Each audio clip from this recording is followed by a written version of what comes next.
Section 1. A man wants to find out about a language course. Listen to the conversation between the man and the woman and answer the questions. First, you have some time to look at questions 1 to 4.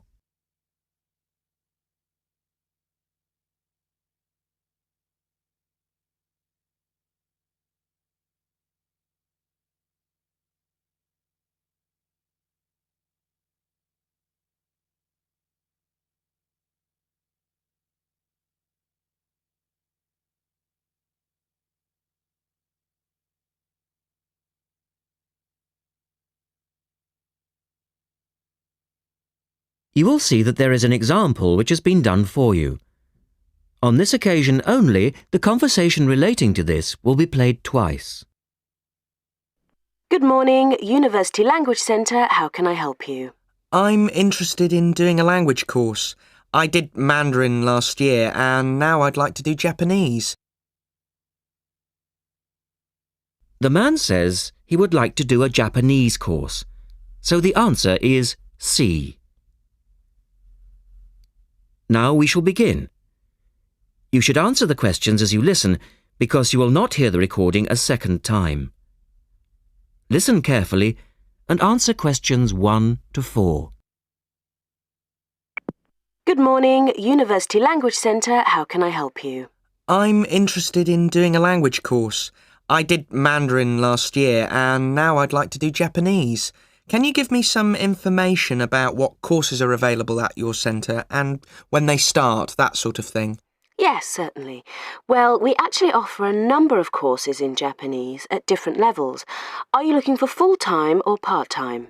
Oh, I couldn't manage full-time as I work every day, but evenings would be fine and certainly preferable to weekends. Well, we don't offer courses at the weekend anyway, but let me run through your options. We have a 12-week intensive course, 3 hours, 3 nights a week. That's our crash course. Or an 8-month course, 2 nights a week.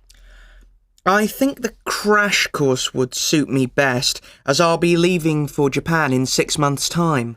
Are you a beginner? Not a complete beginner, no. Well, we offer the courses at 3 levels. Beginners, lower intermediate and upper intermediate, though we don't always run them all. It depends very much on demand. I'd probably be at the lower intermediate level, as I did some Japanese at school, but that was ages ago.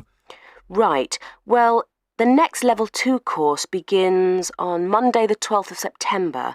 There are still some places on that one. Otherwise, you'd have to wait until January or March. No, I'd prefer the next course. The woman asks the man for some details about himself. Look at questions 5 to 10.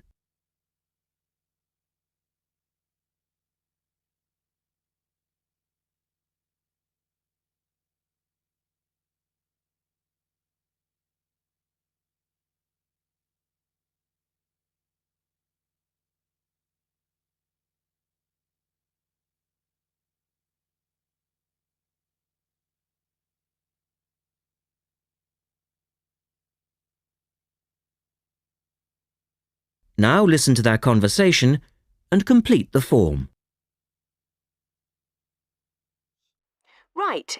Can I get some details from you then, so I can send you some information? Sure. What's your name? A family name first. Haggerty, Richard. Hagarty? No, Hagerty. Oh, OK. And your address, Richard? Well, perhaps you could email it to me. Right. What's your email address? It's Ricky45, that's one word, RICKY45, at hotmail.com. And I just need some other information for our statistics. This helps us offer the best possible courses and draw up a profile of our students. Fine. What's your date of birth? I was born on the 29th of February, 1980. 1980? So you're a leap year baby. That's unusual. Yes, it is. And just one or two other questions for our market research, if you don't mind. No, that's fine. What are your main reasons for studying Japanese? Business, travel, or general interest? My company's sending me to Japan for 2 years. All right, I'll put down business. And do you have any specific needs? Will there be an emphasis on written language? For instance, will you need to know how to write business letters, that sort of thing? No, but I will need to be able to communicate with people on a day-to-day basis. OK, so I'll put down conversation. Yes, because I already know something about the writing system at an elementary level, and I don't anticipate having to read too much. You said you'd studied some Japanese. Where did you study? 3 years at school, then I gave it up, so I've forgotten a fair bit. You know how it is with languages if you don't have the chance to use them. Yes, but I'm sure it will all come back to you once you get going again. Now, once we receive your enrolment form, we'll contact you in about... That is the end of section 1. You now have half a minute to check your answers.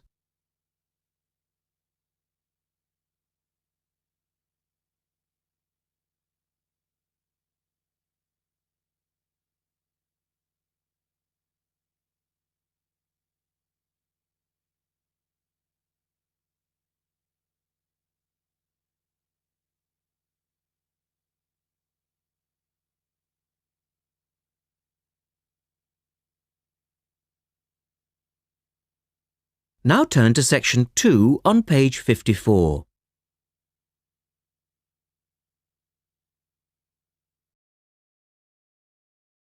Section 2. You will hear a man talking on the radio about dogs which help people with their work. First, look at questions 11 and 12.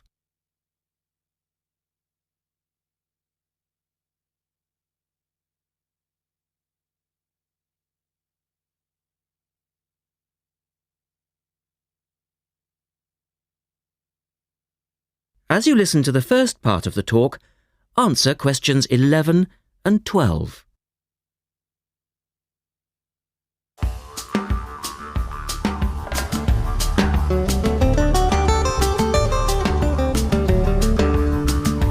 Welcome to this week's edition of Countrywide.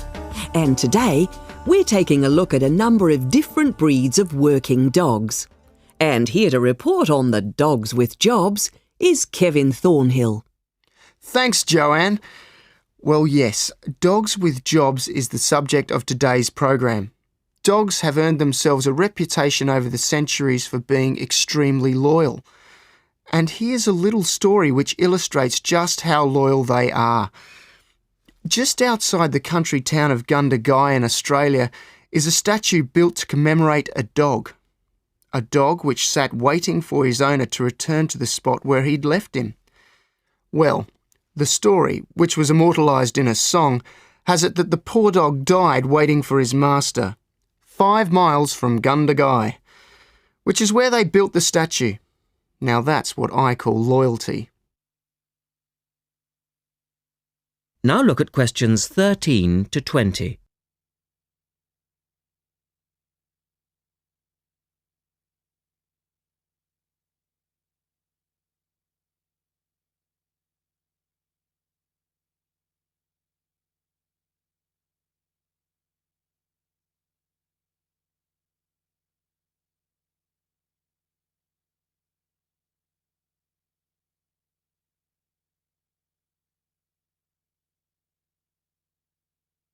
As the talk continues, complete the table for questions 13 to 20.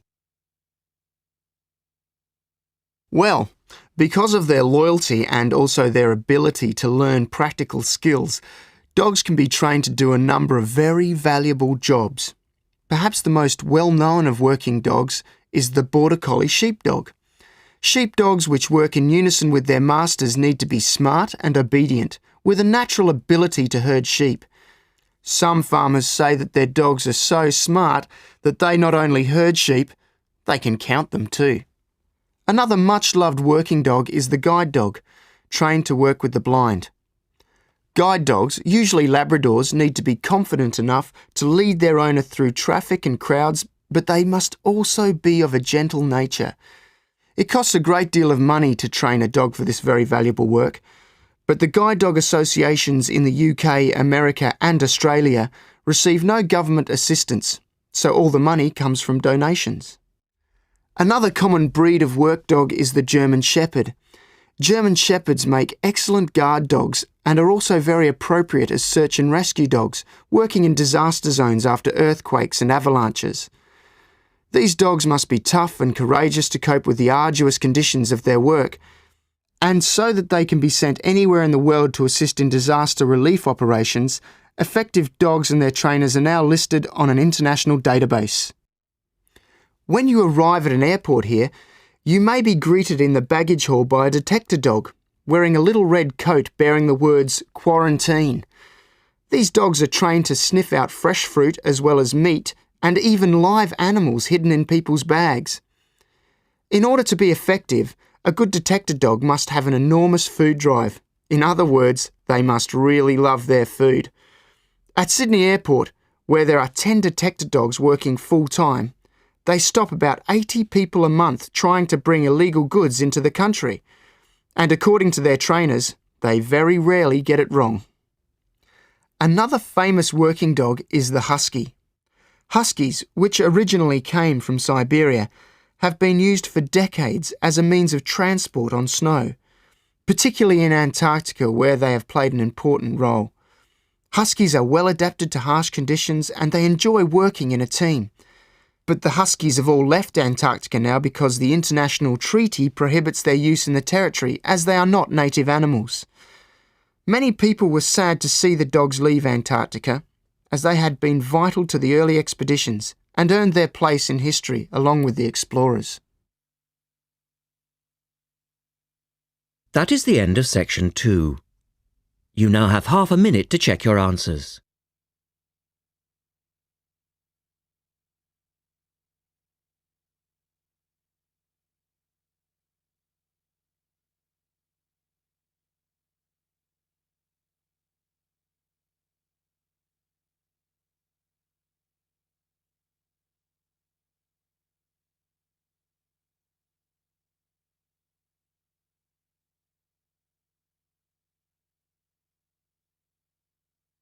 Now turn to section 3 on page 55. Section 3. In this section, you will hear a discussion about a system of writing for the blind known as Braille. First, look at questions 21 to 23.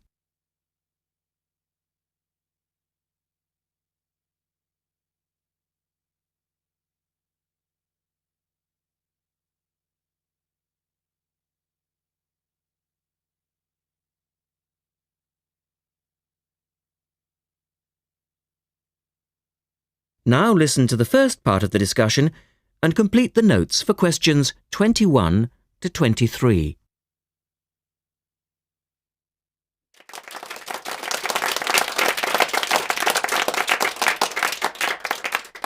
We're very pleased to welcome to our special interest group today Dr. Linda Graycar, who is from the City Institute for the Blind. Linda is going to talk to us about the system of writing for the blind known as Braille. Linda, welcome. Thank you.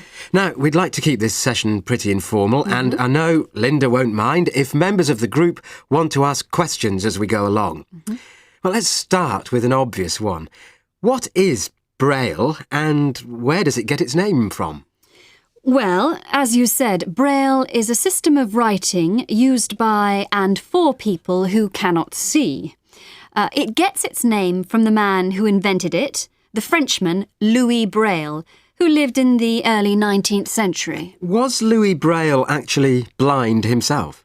Well, he wasn't born blind, but he lost his sight at the age of 3 as the result of an accident in his father's workshop. Louis Braille then went to Paris to the National Institute for Blind Children, and that's where he invented his writing system at the age of only 15 in 1824, while he was at the Institute. But he wasn't the first person to invent a system of touch reading for the blind, was he? No, another Frenchman had already come up with the idea of printing embossed letters that stood out from the paper. But this was very cumbersome and inefficient. Did Louis Braille base his system on the first one? No, not really. When he first went to Paris, he heard about a military system of writing using 12 dots. This was a system invented by an enterprising French army officer, and it was known as night writing. It wasn't meant for the blind, but rather for battle communications at night. That must have been fun. Look at questions 24 to 30.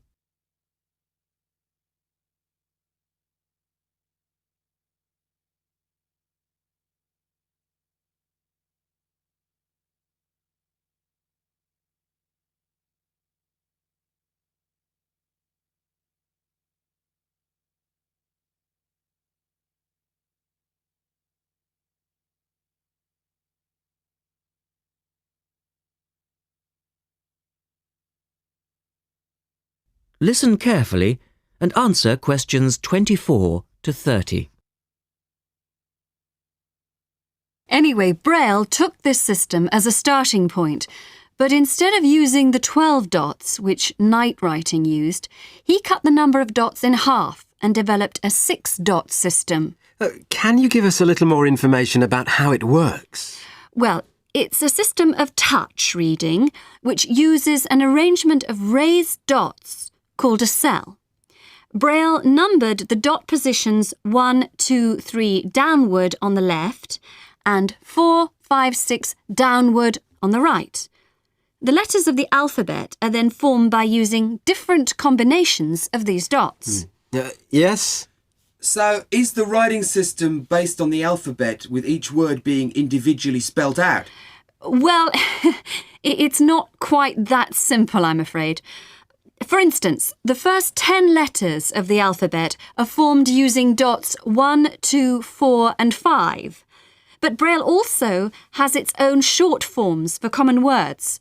For example, B for the word but and H for have. There are many other contractions like this. So you spell out most words letter by letter, but you use short forms for common words? Yes. Though I think that makes it sound a little easier than it actually is. And was it immediately accepted? I mean, did it catch on straight away? Well, yes and no. It was immediately accepted and used by Braille's fellow students at the school, but the system was not officially adopted until 1854, 2 years after Braille's death. So official acceptance was slow in coming.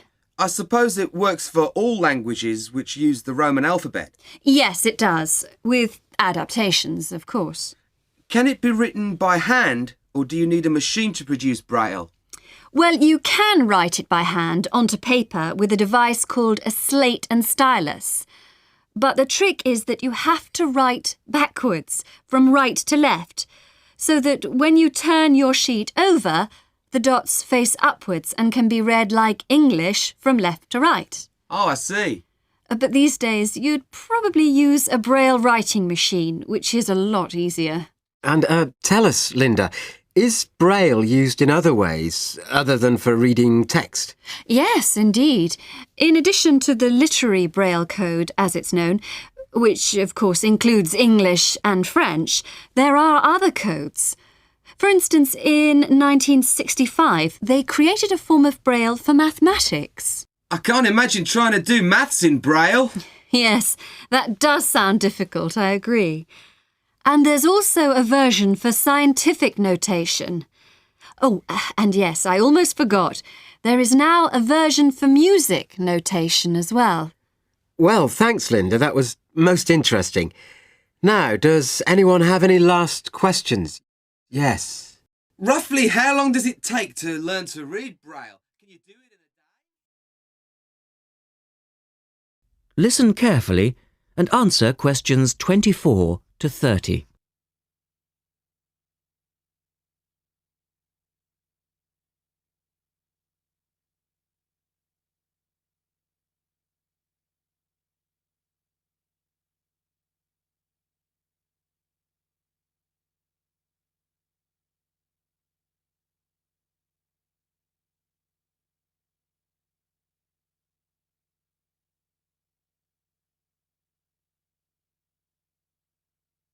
Now turn to section 4 on page 56. Test 2, section 4. You will hear a talk about memory in babies and young children. First, you have some time to look at questions 31 to 35.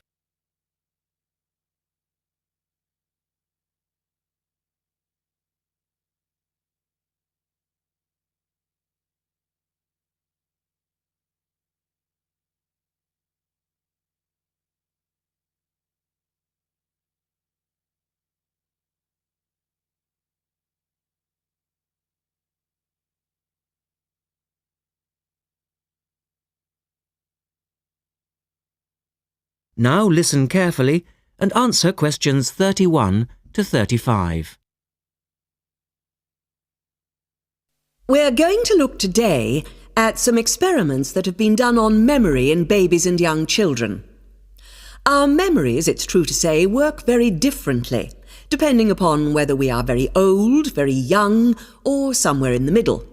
But when exactly do we start to remember things? And how much can we recall? One of the first questions that we might ask is, do babies have any kind of episodic memory? Can they remember particular events? Obviously, we can't ask them, so how do we find out? Well, one experiment that's been used has produced some interesting results. It's quite simple and involves a baby in its cot, a colourful mobile, and a piece of string. It works like this. If you suspend the mobile above the cot and connect the baby's foot to it with the string, the mobile will move every time the baby kicks. Now you can allow time for the baby to learn what happens and enjoy the activity. Then you remove the mobile for a time and reintroduce it sometime from 1 to 14 days later. If you look at this table of results, at the top 2 rows, you can see that what is observed shows that 2-month-old babies can remember the trick for up to 2 days, and 3-month-old babies for up to a fortnight. And although babies trained on one mobile will respond only if you use the familiar mobile, if you train them on a variety of colours and designs, they will happily respond to each one in turn. Now, looking at the 3rd row on the table, you will see that when they learn to speak, babies as young as 21 months demonstrate an ability to remember events which happened several weeks earlier. And by the time they are 2, some children's memories will stretch back over 6 months, though their recall will be random, with little distinction between key events and trivial ones. And very few of these memories, if any, will survive into later life. So, we can conclude from this that even very tiny babies are capable of grasping and remembering a concept. Look at questions 36 to 40.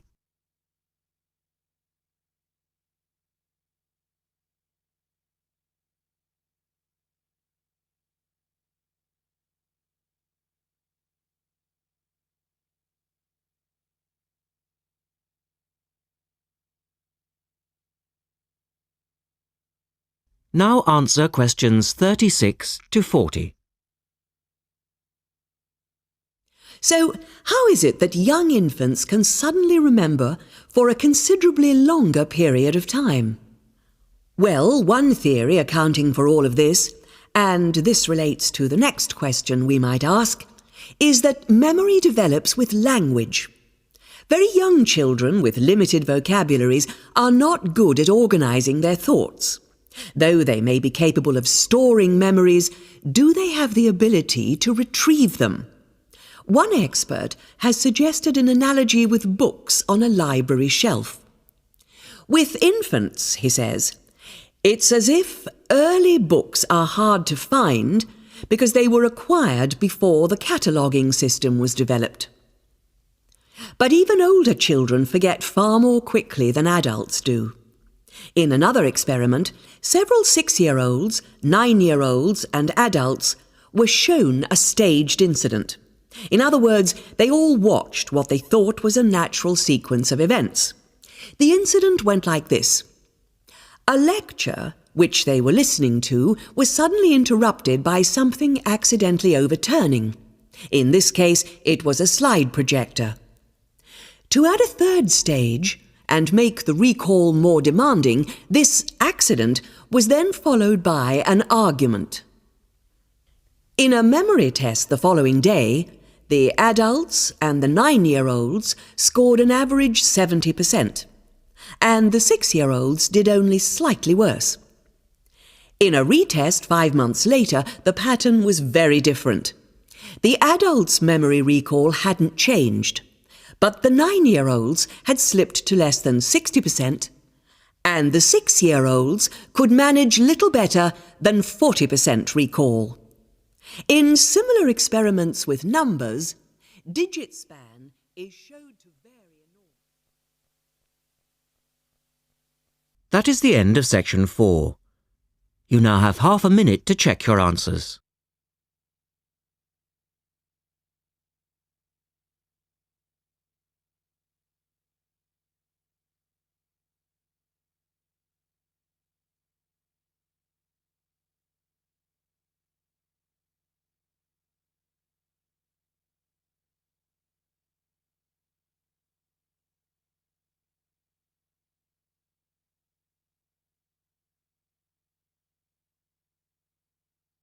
That is the end of the listening test. At the end of the real test, you will have 10 minutes to transfer your answers to the listening answer sheet.